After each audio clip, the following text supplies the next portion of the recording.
This young girl was stuck in the world all alone for years.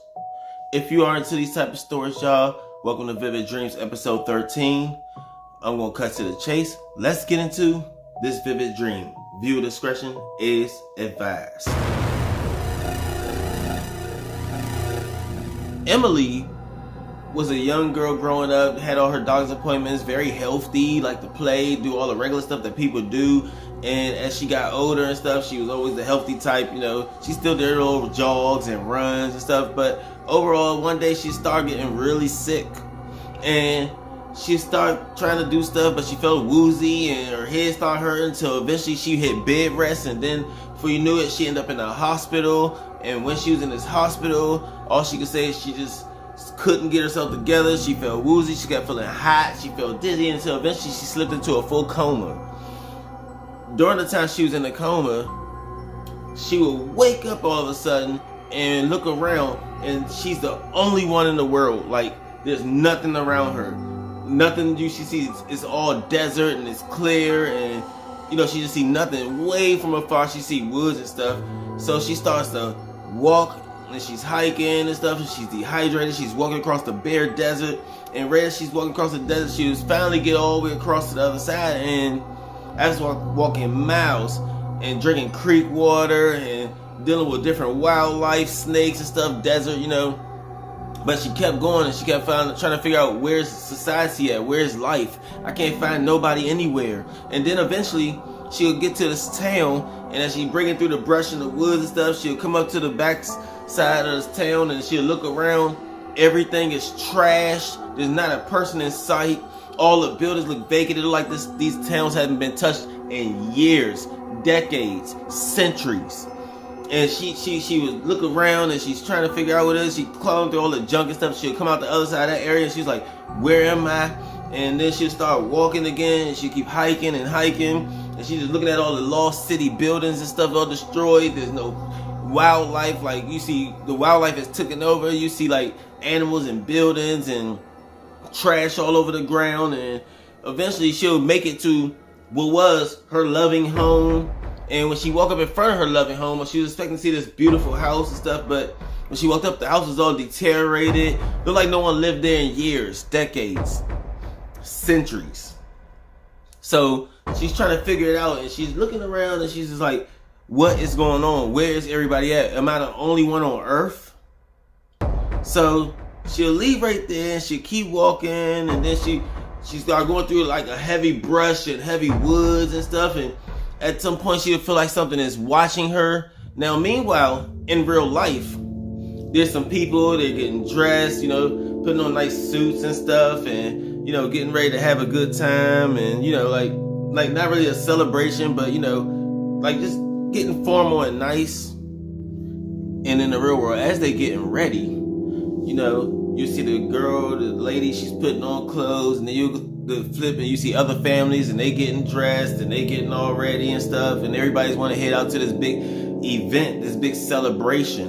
And meanwhile, while that's going on, she on the other side of the world, in her dream, or should I say in her coma, she's still going through the woods, she's running, she feels like that vibe of something's watching her, and you see all this wildlife, mountain lions and stuff, and there's something following her.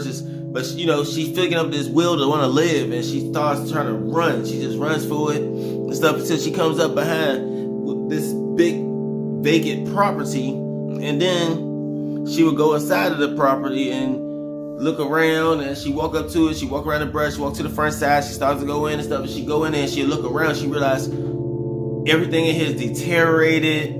The room, the walls look all unpainted, and the paint all flaked up, and the drywall is all beat up and stuff. And as she's walking through this house, she get a real bad sense of something's watching her. It feel like a shadow figure maybe is in the background. And then as she go down the steps inside of this place, and she go into this weird, creepy basement, then she looks up the steps, and she'll see a shadow on the door of a human figure, almost like a spirit or something maybe, because she just came out of that hallway, and she's scared. And meanwhile, in real life, on the other side, people is actually like, getting in their cars now, and they driving, and they all going to this big celebration and this big event, that people couldn't wait to be at, just because, they just want to get this behind them and feel free and just, go back to life and just, kind of get the ball back rolling. So as she's in her dream, she's just running and she's trying to figure out, she runs out of this house and she'll go out, run back, she's hungry, she's losing energy, so she finds some vacant house and she goes in there, and inside the house she'll find this old refrigerator. She'll open it up, it's spoiled food like it hasn't been dried out for years and stuff, but she had no choice and it was her energy, so she pick it up and she eat it and everything. And as she's doing that, she's just running and she's lost, and then she's find like it's nighttime, it's creepy, she hearing all types of sounds, and she just really can't hold herself together. She's losing it, and she's just like, for some reason she finds this willpower. She says, I have to live, and she just keeps running. So eventually it'll start getting dark, and she said the only place she could return to was back home. Now mind you, in real life this is probably like people like going down now, they all meeting up, they gathering up in this big beautiful place, and this guy got his suit on and he's looking, and then the girl, she's just so devastated, and she's just like, but she has to live with it, what's going on, and eventually, and then she'll finally just say, forget it, I can't, have no choice but to go back home. And as she's running back home, she's fighting all wildlife, it's animals and stuff, and she just finds this willpower, and she finally makes it back into her house. This deteriorated, nasty house, and she'll see a light coming from behind her bedroom door and a cross, and she'll go there and she'll open up the bedroom door, and this big, bright, blinding light. And meanwhile, in the real world, the people is already gathered at this event now. There's a guy out there, he is a spokesman, he's talking and he's telling everybody, there'll be better days and things is gonna be okay. Emily was such a brave person, because the thing is, on that day, this real world, they were getting ready for Emily's funeral. But when Emily walked through that door, she would pop up, and then she'll wake up in real life. And when she woke up, she would sit up and she look shocked, and she just sit there for a second because she didn't realize, and it's taking her time to register what's going on and stuff. And she'll look around and realize, I'm at my own funeral. She died. The family getting itself together and getting dressed was them all getting ready for her funeral. The drive-in was them driving to the funeral. This big celebration was a celebration of life, because Emily died. And in her death, she came back to life. And she said she was in some other world that was years in the future, and there was no life, humans, and nature has took life back. Nature has taken back over Earth. So a lot of people make fun of her for this, but it's very creditable to say that, the wildlife and all the building stuff we doing in this world, y'all, it's very possible. But if you are into these things and these type of stories and this type of mysterious stuff that happens, then drop a comment and tell me what you guys think happened, because she was in a coma and she woke up and everybody's face was shocked. And then when they looked at her, the husband couldn't register what was going on, the crowd couldn't register what was going on, and then before you knew it, he would run up to her and he'd just hug her. And she'll hug him back and bust out in tears, and then she'll smile, because she was happy to be back into the real world, and he would smile because he was happy to have his wife back.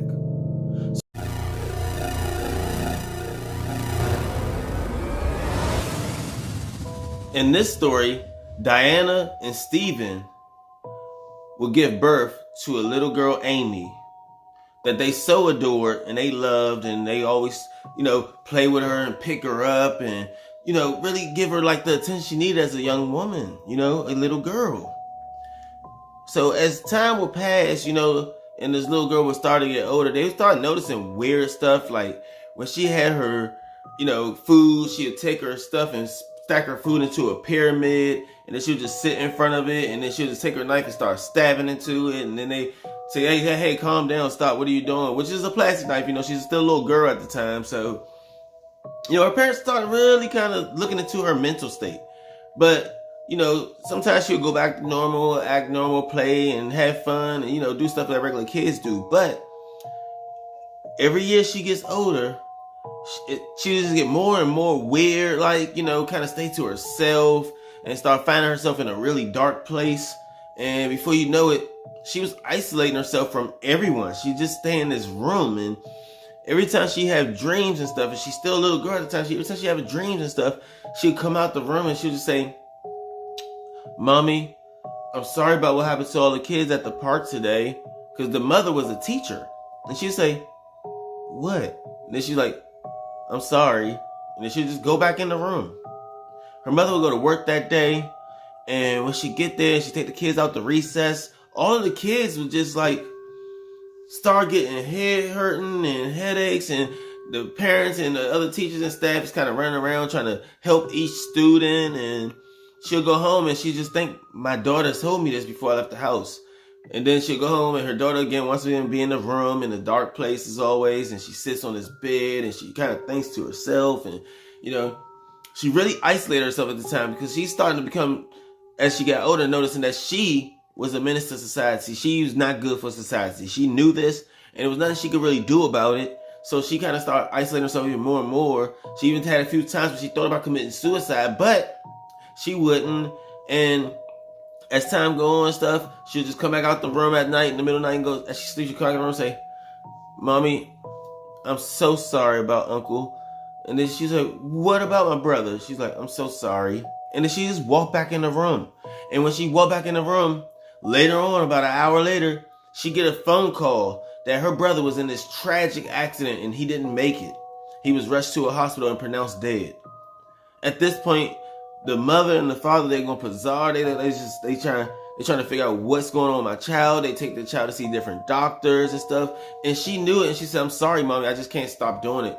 And eventually, like, she start hallucinating in the daytime while she's woke, and she thought, she started killing herself, and she couldn't live with herself.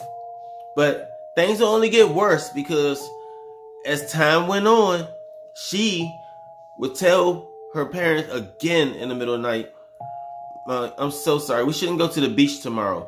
And the mother said, "Why? Why shouldn't we go to the beach?" She said, "Because Auntie is going to drown and it's going to be bad and she's going to be so far out in the water, can't no one save her." So she said, "Okay, this has got to stop. Stop these myths. Okay, I understand there's a couple things get you, but that is not going to happen. We're going to go out and have a good time as a family. I really need you just to keep your head on straight." And the daughter said, "I'm trying, but I'm sorry. I seen it in my sleep. It was in my dream." And the next day, they would go to the beach and everything's going all good and they cooking on the grill and talking and laughing. And as Amy is still sitting on the beach, but she's at a table like off to the side and she's just sitting there and she's rocking and she's just keeping this little, weird zone look on, like she's just waiting for it. And when the mother would look over at her and at Amy, and Amy would look back at the mother, and the mother would just shake her head in disappointment, like, "I just really wish my child would be the same little cute baby that I held, the little girl that I played with." But it never happened that way because she just turned out to be this weird, vivid dream having child. And eventually, every time she has these dreams, they just come true. So as they sitting at the cookout and stuff and everything, they would hear a scream come from real far away into the water, and they look. And it's their aunt. Some way, somehow, she got caught by the current, playing around, swimming underwater, and it dragged her way out. And the waves of the current was so bad, she couldn't make it back. So she would fight, and she fighting to get her way back. But unfortunately, she would go underwater and disappear. At this point, the family almost had no choice but to try to disown their child. And they would go to different places, and then all of these doctors would get involved and take her psych reaction wards and all types of stuff that was just to try to get her by. And when they try to do that to Amy, it didn't make things better. It made things worse. Because now she was only allowed to come home on the weekends. They kept her locked in this room, and all she could do in this room is do nothing but just look around. The walls are closed, and she's going crazy now because now she really believes that she's just this crazy person. So it didn't even help. So when she go home on the weekends, her dreams would get even worse. And this when the story takes a turn for the worse, and I would classify it to be one of the saddest things to hear. Amy would go to sleep that night. On the weekend she came home, and she would have this dream of her with a knife in her hand and there's blood all over her clothes, and she's standing up in the room, and then she had looked down at her clothes, and all of a sudden she thought, in her dream, she sees her parents' bodies laying on the floor. But the next day, she would say, "I'm sorry, Mom. I'm sorry, Dad. I'm so sorry for what's going to happen to you tonight." And then the parents are terrified, but of course this facility that she goes to is closed on the weekends, and it's Saturday, and they have to spend one more night with their child, and they are terrified to be in the house with their own child. And when Amy went to sleep, and they noticed she was sound asleep, they would put a lock on the outside of the door so that she couldn't even get out of the room. Even if she had to use the bathroom, she had to use the bathroom in the room. They put a bucket in there for her. They was just so terrified to be around their own child, their own loving child. And later that night, they would hear something breaking sound that comes from the hallway, and the parents would pop up. But as they try to run out the room, they is terrified as the daughter is standing there with a knife in her hand, and then she goes in there and she starts charging towards the parents and running down the hallway. The parents are scared. They have no weapons. They in the middle of the night. They just woke up. They shocked and they backing up, and she'll jump on top of the father and stab him. So now he's defenseless. She stabs him right through the chest. So hits his heart, and his heart bleeds out. And the mother said, "What have you done?" And right as she catches the father and her back is turned, she would feel this knife just come driving straight into her back. And the child would just jump on top of her, and Amy would just start stabbing her. The same loving child that they raised go stabbing her so bad, and you see blood everywhere. It's getting brutal. And then all of a sudden you see her get out, and then she'll go in her room, and she'll wake out of this trance, and she would just break down crying, realizing that she had no control over herself, and her dream just came true. Once this happened and this broke and went viral everywhere, the government did their best to cover it up. So they covered it up, and they moved her to an unknown disclosed facility. And up to this day, right now in 2023, she should be the age of 36.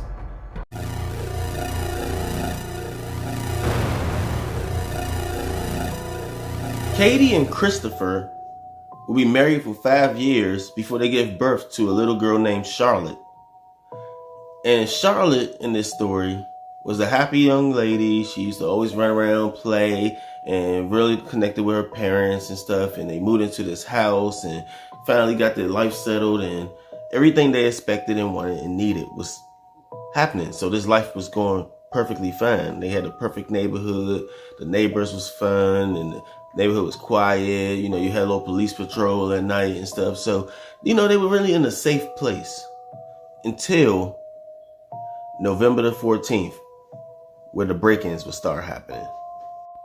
On November the 14th, they would all get settled in for the night, and they would go to sleep, and throughout the course of the night, they would hear sirens come down to a house that's like right near their house. And they'll get up, and the husband, you know, he wear his shorts and his tank top, and the wife would get up, and they hear noises, and they go down there, and they notice that one of the police is at one of the neighbors' houses that's 2 houses down.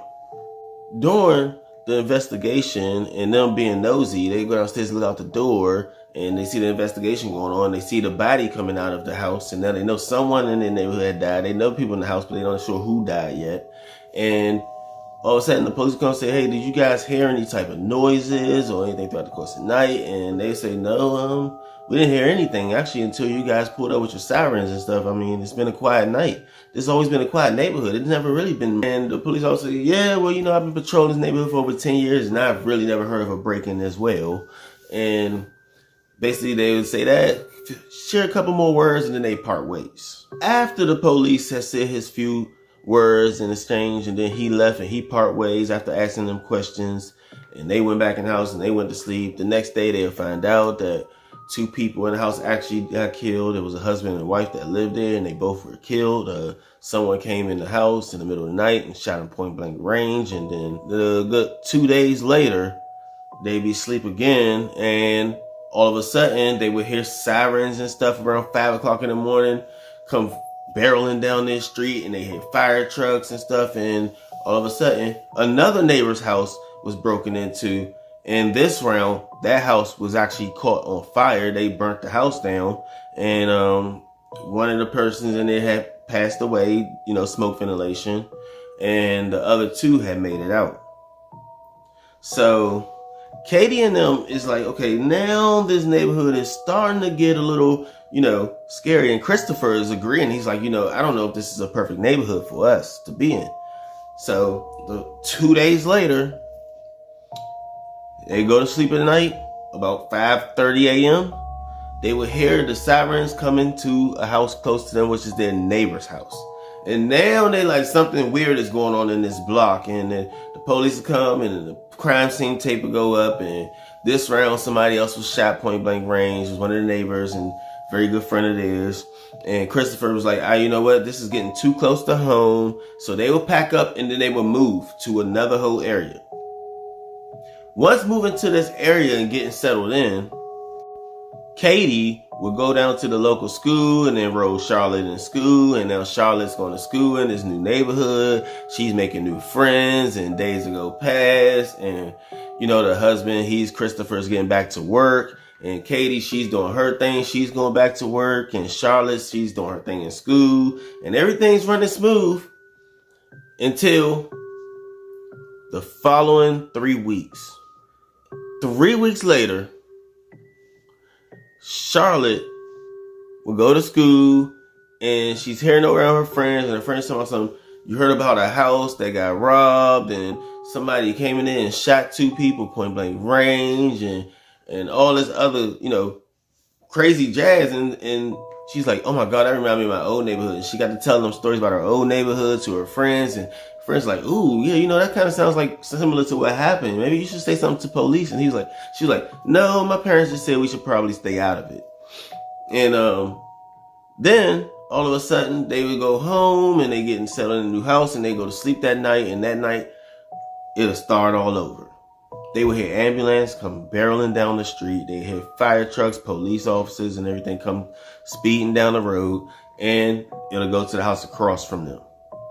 Somebody broke in the house across from them, went upstairs, shot both people in bed, point blank range, but didn't take anything, left all their assets, left all their money and stuff. So now the police is like, okay, that's kind of crazy because this neighborhood never had that type of drama or anything like that.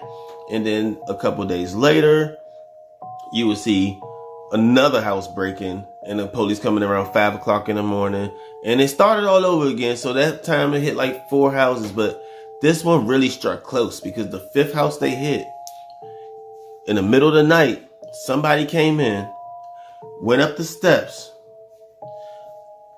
pointed the gun point blank range right at Katie, and fired one single shot right into the middle of her head. Katie died instantly.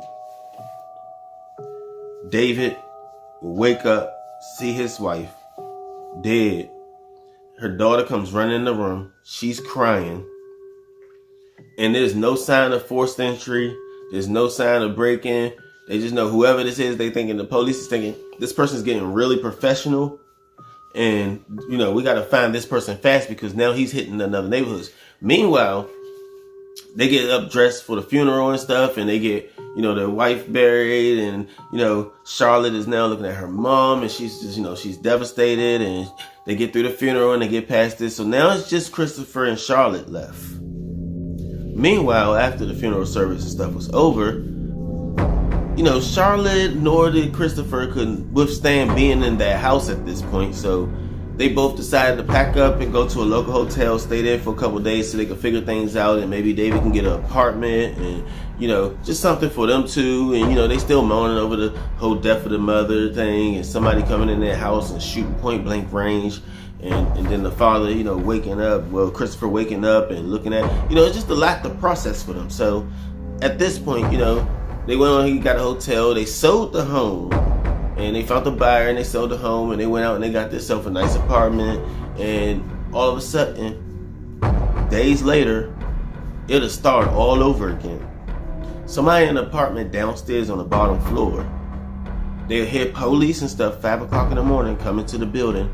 And then all of a sudden, someone was shot, point blank range. And then all of a sudden, the following night, you would hear the police going to another building, and they're going there, and someone was shot, point blank range. And then this would go on to happen numerous times until it happened to the unit next door to them. And the father said, this is getting crazy. we have to move. So when they moved into this new house, they actually moved next door to a police officer. And he was a state police officer. He was well trained. You know, he had a K9, and you know, he was one of those fitted type guys where you know, somebody come in that house, you got trouble. And later that night, someone tried their hand. The officer would report that he was asleep, and he would hear a glass break on the backside of his house. And when he comes in there, the suspect comes up. He points the gun, and right as he points the gun, the officer was already prepared. He lunged forward, knocked the gun out of the suspect's hand, punched the suspect right in the face. The suspect hits the ground. He puts the suspect in cuffs, gets him up, and then he'll walk him to the front, and then he'll call 911 and say, "Hey, this is Officer such," give his badge number. And right there, when when the police came, this big investigation came about all the past murders and everything, and all the locations the murders happened at and stuff, and they would find out that this has been occurring for a long, long time, and we've been waiting to catch this suspect. But at the same time, Charlotte hears all this, and she gets up and she runs downstairs, and she's looking for her dad, and her dad Daddy must have already got up and heard that too and ran next door. So she go out there to look for her dad, and when she goes out there, she will see her dad standing there, but he's in cuffs. The reason he's in cuffs because when the officer put those cuffs on him and got him up, he smacked him. And then he snapped to it, and he panicked, and he looked around, and he's like, "What's going on? What am I doing in this house?" And he was sound asleep because he did all this while sleepwalking every night. So let's rewind time.